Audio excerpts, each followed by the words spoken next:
pasti ada yang kita ingat, Allahu Akbar. Ibu-ibu nih terutama, Allahu Akbar. Eta kompor udah dimatiin apa belum? Kan kata kita gitu. Sering. Bila mendengar panggilan muazin, hendaklah mengumpamakannya dengan panggilan kiamat. Assalamualaikum warahmatullahi wabarakatuh. Alhamdulillah wassalatu wassalamu ala Rasulillah.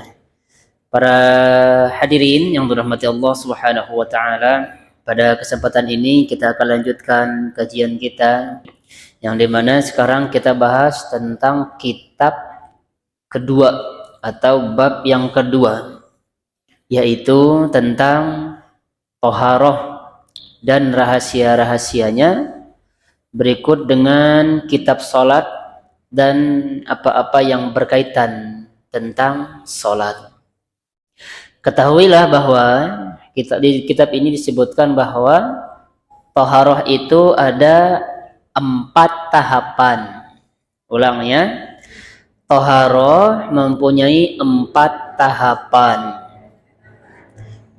Yang pertama, menyucikan lahir dari hadas. Toharoh menyucikan lahir dari hadas, terus najis-najis dan kotoran-kotoran. Ya, dan kotoran-kotoran. Makanya kemarin saya jelasin itu kan, kita tidak hanya sekedar sholat, tapi perhatikan juga badan kita, perhatikan apakah berbau atau tidak. Perhatikan juga pakaian, apakah ada najisnya atau tidak. Nggak cukup kita hanya sekedar sholat. Ini baru tahapan awal ya, tahapan tentang toharoh dulu. Yang kedua, menyucikan anggota tubuh.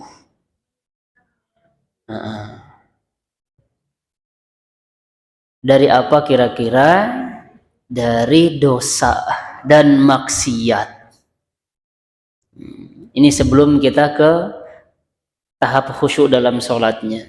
Penting sekali nanti Bapak Ibu, keutamaan khusyuk. Yang ketiga, menyucikan hati dari akhlak-akhlak tercela. Menyucikan hati dari akhlak-akhlak tercela. Menyucikan hati dari akhlak-akhlak tercela dan sifat-sifat buruk. Yang keempat, menyucikan hati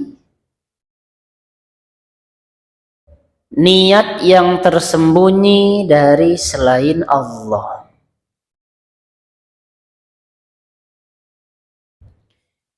Nah, yang keempat inilah Bapak Ibu ya, yang tujuan paling tinggi. Sebab bisa jadi kita sholat, orang mah nggak tahu kalau tujuan kita ingin disebut orang alim. Manusia mah nggak tahu, supaya niat kita itu kan bisa jadi niat kita supaya kaya.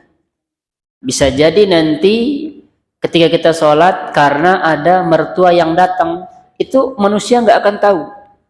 Kecuali orang yang bersangkutan dan Allah Subhanahu wa ta'ala.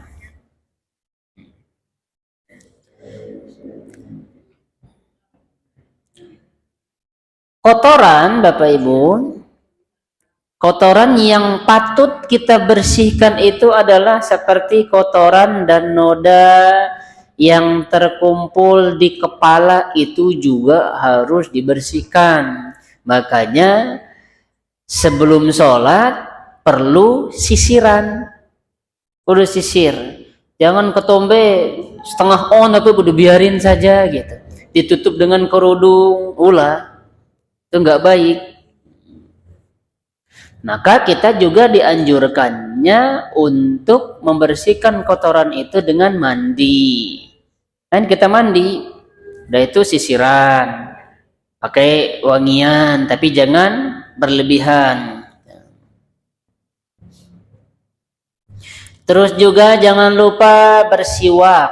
Kalau di bahasa kita apa namanya, sikat gigi, kita sikat gigi.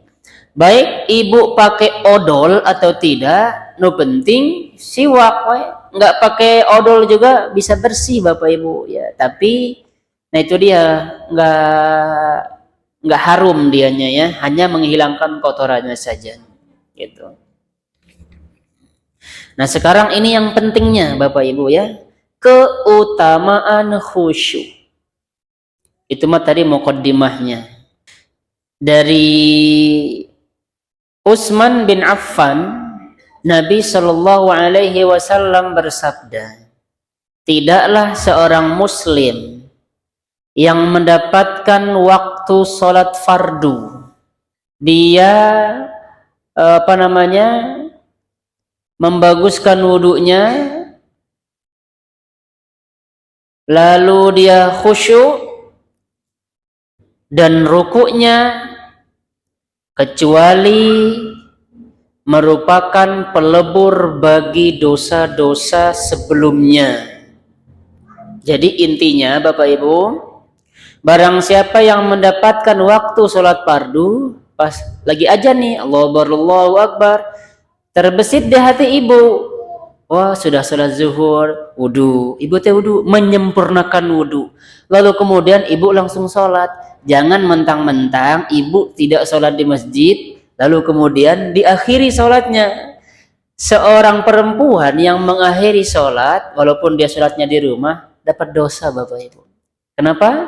Dia melalaikan waktu, mengulur-ngulur waktu. Di sana letak dosanya. Kalau laki-laki kan Allahu Akbar, nunggu qomat, langsung kan ke masjid, sholat pada waktunya, tepat waktu. Biasanya ibu-ibu nanti dulu sholatnya, nanti dulu zuhur, nanti 1:30 sholatnya teh, 2:30, karena asar teh jam 3:09 katanya. Akhirnya sholatnya 2:30, itu teh berdosa ibu. Maka jangan mentang-mentang perempuan lalu kemudian sholat di rumah, lebih baiknya kan di rumah, lalu ibu menggampangkan waktunya sehingga sholatnya terlambat terus.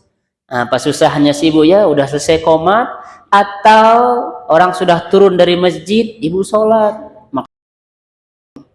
Nah, gitu Pak Ibu ya, jangan menyepelekan waktu sholat, alias jangan mengakhirkan waktu sholat. Karena kalau diakhirkan, lalu apalagi ya dengan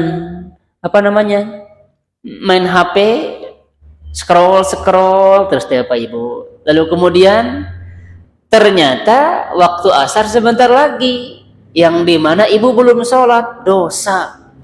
Kecuali misalkan ada nih anaknya nangis tantrum, ibu gendong dulu, ibu keluar dulu jajan misal, gendong sampai tidur, sesudah tidur ibu sholat, itu boleh karena ada uzur syar'i gitu.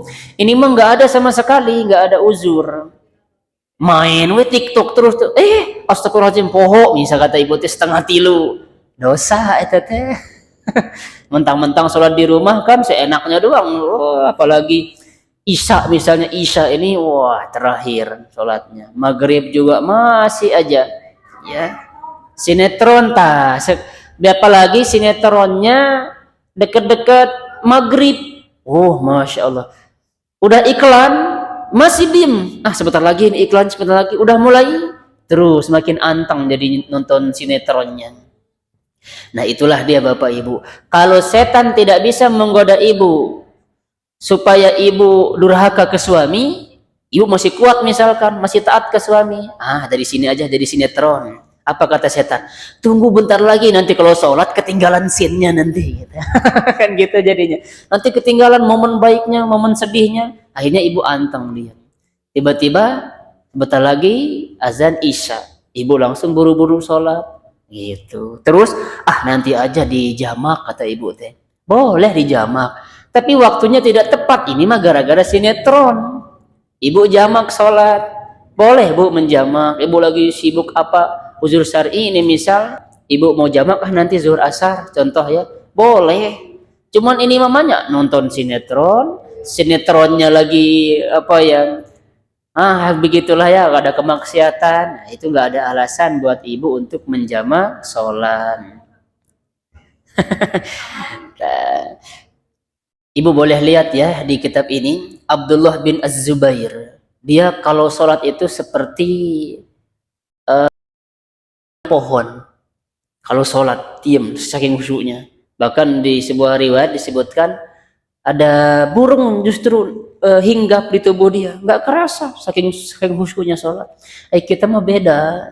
Beda, ya termasuk saya lah. Pasti ada yang kita ingat, Allahu Akbar. Ibu-ibu nih terutama, Allahu Akbar. Eta kompor udah dimatiin apa belum? Kan kata kita gitu. Sering.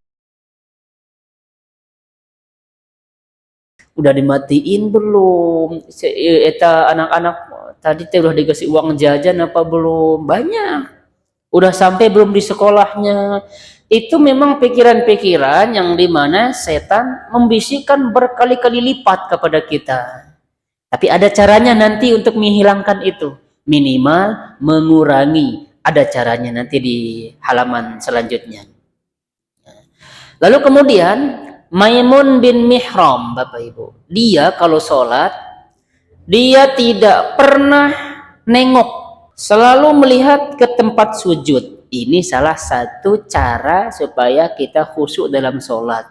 Ibu jangan lihat depan. Kalau lihat depan, kelihatan motor, kelihatan banyak ini yang kelihatan nanti. Kita lihat jam nanti. Allahu Akbar, jam berapa ini? Kita gitu nantinya. Maka kita lihatnya ke tempat sujud. Tapi tidak sedikit di antara kita Bapak Ibu yang dimana saya sering sekali. Saya duduk di sini ada orang sholat ngeliatin saya coba. Allahu Akbar. Begini nih matanya Bu. Kita aja itu teh nggak sadar. Ada nggak sadar Bapak. Kadang ada teman saya tanya, kapan saya begitu kata. Kapan? Itu orang nggak sadar. Saking banyak pikirannya ketika sholat itu. Itu cara pertama. Mata harus ke tempat sujud. Dan Bapak Ibu, sajadah tidak boleh terlalu mencolok. Itu yang mengganggu kehusuan kita.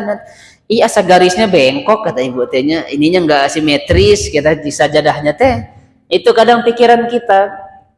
Nah, makanya anjuran dari ulama sajadahnya polos gitu Bapak Ibu. Kenapa demikian Bapak Ibu? Sebab Rasulullah pernah dapat hadiah dari seseorang. Baju beliau itu mencolok. Apa kata beliau? Beliau mempercepat sholatnya, lalu kemudian dilipat kembali. Ini kasih ke orang yang tadi. Kenapa ya Rasulullah? Ini merusak konsentrasi saya ketika sholat. Sebab gambarnya bagus, coraknya bagus. Apalagi kita nanti di hari raya, kan sajadahnya beda-beda coraknya ya. Kita melihat ke kiri, bagus gini sajadahnya ya mah gambarnya. Nah saya udah ini udah belel udah apa. Lihat ke kanan, coraknya ini mah bagus, gambar ini kan kita begitu. Nah yang gini baru anjuran ini teh rata, nggak ada corak-coraknya. Itu anjuran. Kenapa? Supaya sholat kita lebih khusyuk. Sah nggak sholatnya? Sah Bapak Ibu, sah. Cuman kan kita tidak khusyuk sehingga pahala yang kita dapatkan sedikit. Lalu Ali bin Al-Husain berwudu Bapak Ibu. Maka wajahnya pucat wajahnya. Maka ditanya, kenapa wajahmu pucat setiap kali berwudu?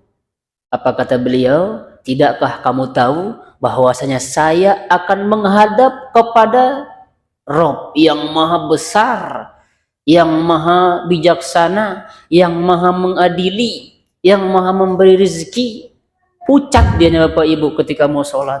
Itu udah bener-bener kan, sudah tahu Tuhannya teh siapa. Kita terkadang hanya menggugurkan kewajiban saja. Itu aja. Selanjutnya, cara kita Bapak Ibu ya, menjadikan supaya sholat kita ini khusyuk dan sholat kita ini hidup. Ini caranya yang pertama. Hadirkan hati. Menghadirkan hati.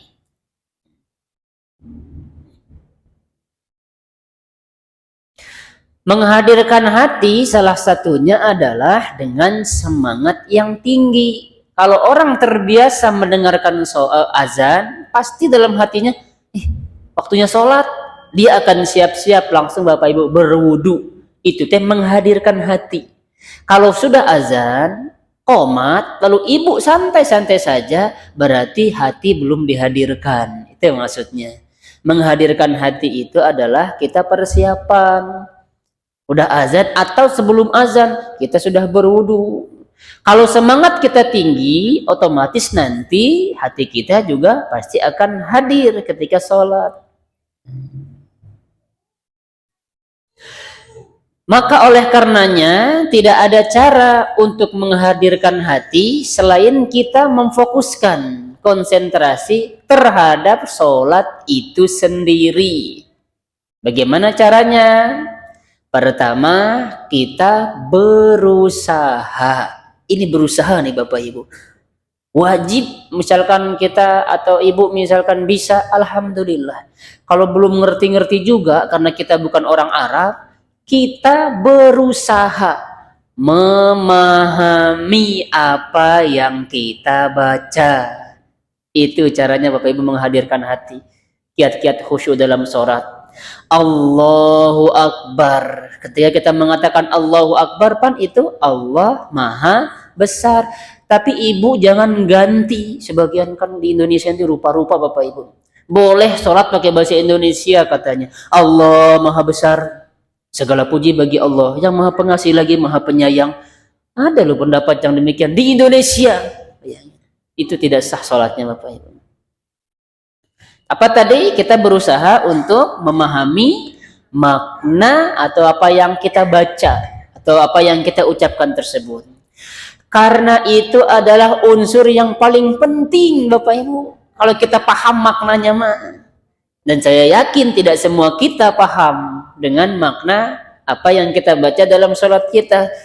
Namun kita berusaha setidaknya kita baca sekali seumur hidup, terjemahannya tuh Bapak Ibu, ibu baca. Ibu beli buku tentang kitab sholat, lalu kemudian baca terjemahannya. Subhana rabbiyal azimi wa bihamdi. Apa ya artinya? Ibu baca, oh begini ternyata artinya. Minimal kita pernah baca terjemahannya sekali dalam seumur hidup. Jadi kita Bapak Ibu ya, karena bisa saja hati hadir bersama lafaz, tetapi bukan bersama makna. Kalau kita nggak paham maknanya, setidaknya kita fokus kepada lafaz-lafaznya. Nah, jadi jangan cepat-cepat Bapak Ibu sholat teh, ya, jangan cepat-cepat. Lanjut. Bila unsur dasarnya bersifat lahir, maka dengan memutuskan apa yang menyibukkan pendengaran dan penglihatan mendekat ke kiblat. Kita kalau bisa Bapak Ibu fokuskan pendengaran kita ini ke bacaan kita. Itu caranya. Ada yang sholat, apalagi anak-anak remaja Bapak Ibu. Allahu Akbar, ayat musik dangdut, ikut-ikutan gini-gini Bapak Ibu. Anak-anak remaja sholat ada dangdut. Datang misalkan benjangkan waktu itu di halaman, wah sholatnya gimana Bu? Oh begini sholatnya. Oh. Suruh surat ulah. Jadi dia Bapak Ibu begini lagi sholat. Nah, makanya kalau dia mendengarkan sesuatu yang dia suka nih ngedengerin. Oh mau misalkan musik dangdut, kalau di umuran kita mungkin suka dangdut nih. Wah lagi mantap-mantapnya. Akhirnya sholatnya fokusnya ke sana. Oleh karenanya sarannya, kalau ketika waktu sholat di sini, nah yang login ini matiin dulu. Kalau udah beres sholat, ya udah mangga itu mah terserah gitu. Saling menghormati saja. Terus tadi yang saya katakan, kita jaga pendengaran kita, lalu kemudian jaga penglihatan kita. Jadi kita itu harus memandang ke tempat sujud. Kalau ada orang yang biasa Bapak Ibu lihat kiri kanan, berarti itu setan sudah berhasil untuk mencuri pandangannya. Kalau ada orang yang suka lihat kiri, lihat kanan kalau sholatnya. Gitu Bapak Ibu. Lalu, berusaha menjauhi, kita berusaha Bapak Ibu menjauhi tempat-tempat yang berhias, karena itu memalingkan pandangan kita. Kalau pandangan sudah terpaling, Bapak Ibu, terpalingkan, maka hati akan berbicara, oh begini, begini, begini. Nah itu berarti merusak kekhusyuan kita dalam sholat. Lalu kemudian menyibukkan diri dengan bacaan sholat. Sibukkan diri dengan bacaan sholat kita. Maka mulai hari ini nanti pas sholat asar, berusaha ya Bapak Ibu. Alhamdulillahirabbil alamin, Ar-Rahmanir-Rahim, Maliki Yaumiddin. Gitu aja Ibu, fokus sama bacaan kita. Namun Ibu juga tidak boleh memperdengarkan bacaan Ibu. Keganggu teman yang lain teh. Alhamdulillahirabbil alamin, Ar-Rahmanir-Rahim, Maliki Yaumiddin, Iyyaka na'budu wa iyyaka nasta'in. Kita baca iyyaka na'budu wa iyyaka nasta'in kan? Lalu teman kita ini bilang waladdallin, iya waladdallin, kita ikut jadi waladdallin. Kenapa? Bacaan teman kita mengganggu, padahal Nabi melarang demikian. Apa kata Nabi? Jangan ganggu saudaramu ketika engkau beribadah dengan bacaanmu. Jangan. Makanya cukup, tolak ukurnya adalah lidah kita bergerak, itu namanya membaca. Kalau kita tidak menggerakkan bibir, lidah tidak bergerak, itu namanya bukan baca, itu hati. Maka sholatnya tidak sah. Ibu kalau Allahu Akbar, diem doang nih Bu ya. Ibu datang berdiri, ini tidak bergerak. Lidah tidak bergerak. Allahu Akbar kan pasti bergerak tuh lidah. Bibir juga pasti kelihatan bergerak. Kalau dia bergerak, walaupun suara tidak terdengar oleh tetangga kiri kanan, sah. Contoh Bu ya, itu sudah sah. Tapi kalau lidah tidak digerakkan ketika takbiratul ihram, maka sholatnya tidak sah. Yang wajib itu Bapak Ibu, ucapan takbirnya itu yang wajib, Allahu Akbar. Ibu tinggal diam doang, Allahu Akbar kata Ibu, tangannya dilepas begitu saja, sah sholatnya Bapak Ibu. Ada juga riwayatnya yang menerangkan demikian, gitu ya. Lalu kemudian mengagungkan Allah dan merasakan wibawanya. Kapan terakhir kita sholat yang dimana pada sholat kita itu kita benar-benar mengagungkan Allah Bapak Ibu, kita benar-benar merasakan wibawanya, kita benar-benar merasakan bahwa Allah satu-satunya yang menolong kita. Kapan terakhir kita sholat seperti itu? Kalau sholatnya seperti itu berarti keren Bapak Ibu. Allahu Akbar kan satu-satunya ya, yang dimana kita minta pertolongan adalah hanya kepada Allah. Kapan kita sholatnya seperti itu? Kalau ada masalah kan, kalau lagi senang, wah Allahu Akbar, imamnya lama jangan gitu. Kalau imamnya lama besoknya udah nggak sholat lagi sama imam itu. Kalau lagi ada masalah, khusyuknya Masya Allah, walaupun tidak tahu arti apa yang dia baca, nangis. Kenapa? Memang kita minta pertolongan kepada Allah. Harusnya kita begitu sholat. Nah, saya juga kan nggak setiap hari begitu Bapak Ibu, namanya juga iman kan, kadang naik kadang turun. Namun jangan hanya ketika dapat musibah doang lalu dia khusyuk datang sholat, tapi banyak hikmahnya Bapak Ibu. Lalu kemudian kita harus berharap kepada Allah, roja ya, dan memiliki sifat rasa takut. Kita berharap agar sholat kita diterima oleh Allah Subhanahu wa Ta'ala, dan kita takut. Takutnya apa? Takut apabila sholat kita tidak diterima. Gitu caranya. Ya pasti khusyuk. Kan kita Bapak Ibu ya takut kalau presiden marah ke kita. Tapi banyak di antara kita nggak takut Kalau Allah marah ke kita, ID presiden mah takut kita, apalagi Pak Lurah lah atau Pak RT, Bu RT itu marah ke kita, kita takut. Tapi kita nggak takut kalau Allah marah kepada kita. Makanya itu yang kita terapkan dalam diri kita. Kita berharap semua ibadah-ibadah kita diterima oleh Allah sehingga kita mendapatkan kebaikan dunia dan akhirat.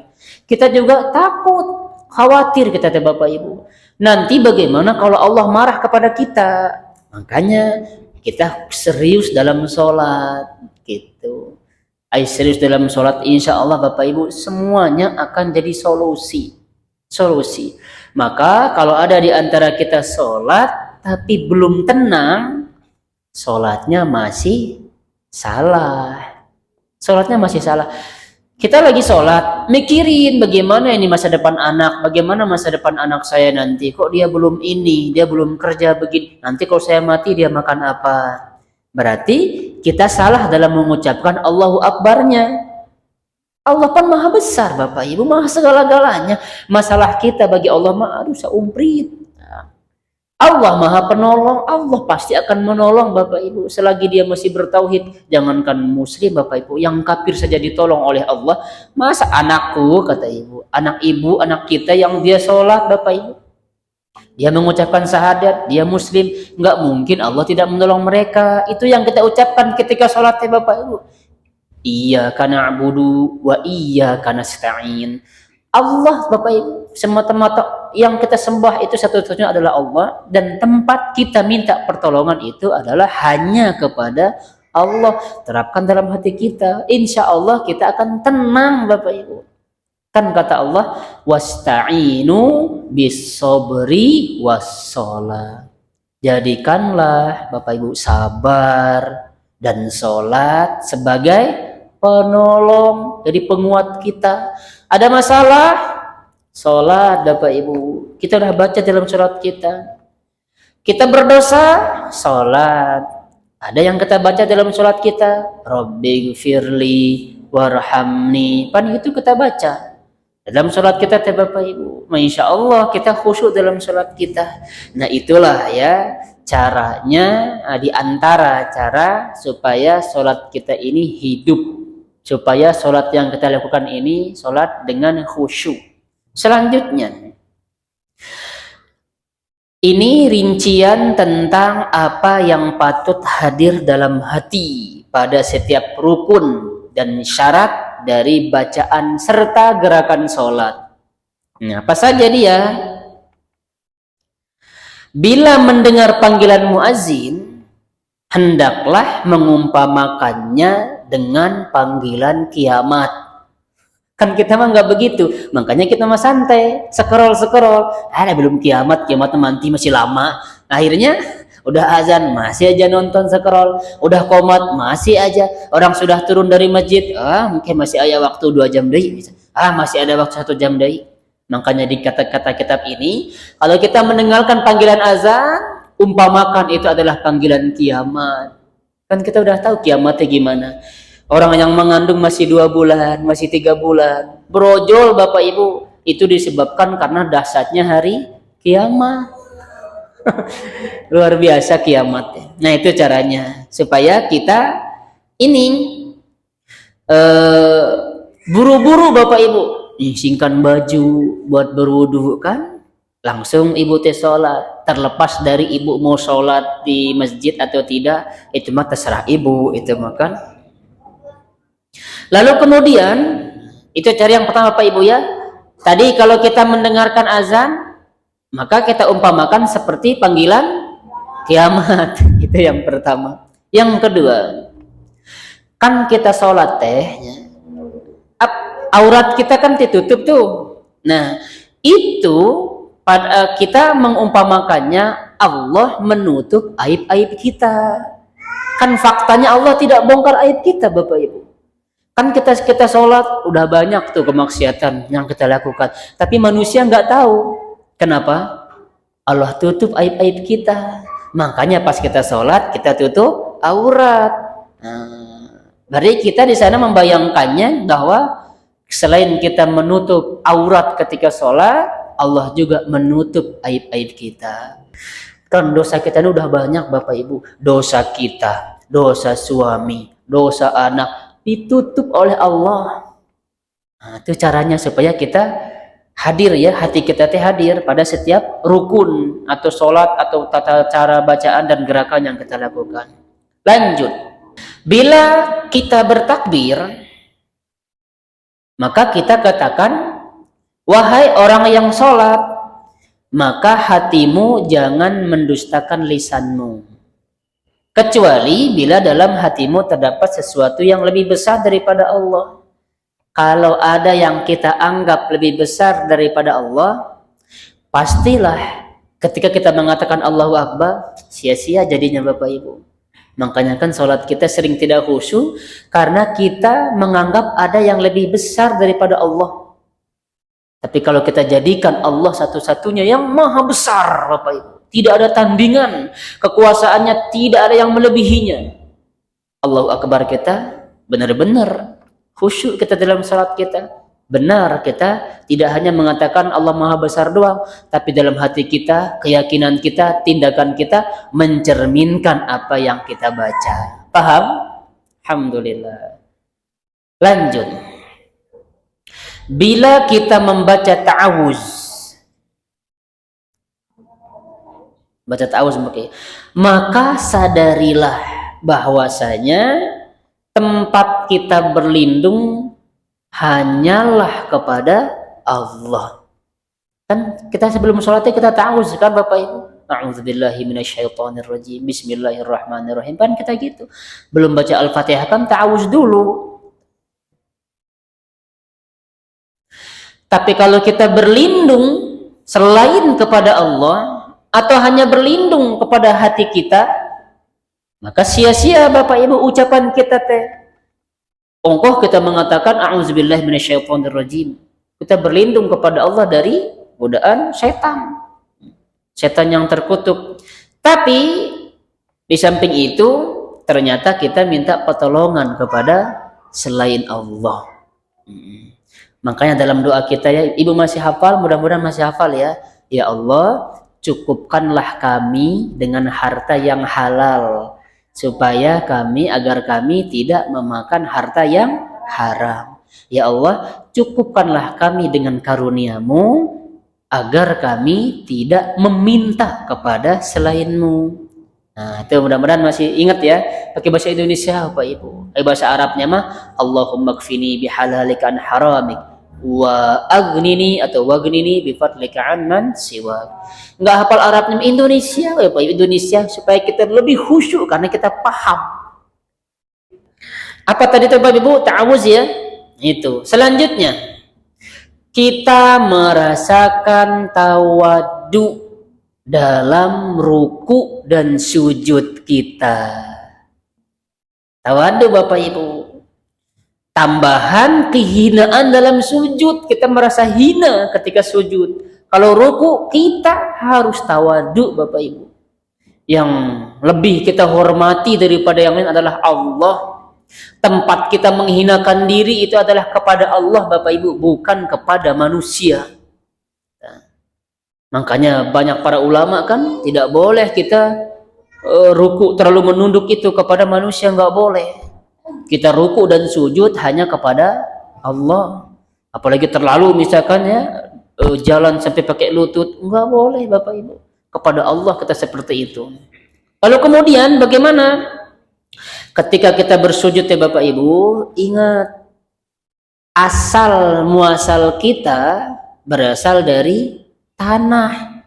Maka kita akan dikembalikan Bapak Ibu. Ke tanah juga kita sujudnya kita ke tanah. Begitu caranya Bapak Ibu. Bagaimana kalau mati? Nah, sebagian penjelasan juga Bapak Ibu ya. Kalau mau sholat, bayangkan Bapak Ibu, sebagian penjelasan dari ustaz kita. Seakan-akan kita sholat di depan kita sendiri. Yang berbaring itu kita sendiri. Itu caranya. Jadi kan pakai kain kafan, wajah-wajah pas saling lihat-liatin Bapak Ibu. Kita khusyuk, kata sebagian para guru-guru kita. Itulah caranya tadi. Nah, itu ya. Jadi kalau kita ruku, kita tawadu, kita rendahkan diri kita hinakan diri kita. Dan pada saat itulah Bapak Ibu, perbanyak doa. Ibu kalau mau pakai bahasa Indonesia dalam hati, pakai bahasa Arab silahkan diucapkan gitu. Kalau pakai bahasa Indonesia nanti sholatnya tidak sah. Pakai bahasa Arab sholatnya sah dan itu lebih afdol. Dan penting Bapak Ibu ketahui, doa tergantung hajat kita kan beda-beda ya. Hajat kita beda-beda, maka ungkapkan semuanya. Tapi Bapak Ibu harus dicatat juga. Kalau berjamaah jangan terlalu lama sujudnya. Karena yang lain juga punya hajat sendiri-sendiri. Lama banget ini imamnya sujud sampai 2 menit, 3 menit misalnya. Ulah. Nah, jangan terlalu lama kalau berjamaah. Kalau sendiri, silahkan ibu ungkapkan semuanya kepada Allah. Ungkapkan aja Bapak Ibu. Termasuk keluhan-keluhan kita, ungkapkan. Tapi kalau sudah nggak kuat lagi dalam sholatnya, nanti kalau sudah selesai sholat, ungkapkan lagi. Semuanya utarakan. Ya Allah, tetangga saya kok jahat banget, begini. Curhatnya ke Allah Bapak Ibu. Kita kebanyakan curhat kepada manusia. Nah, itu dia Bapak Ibu kiat-kiat khusyuk dalam sholat. Barangkali ada pertanyaan, silakan.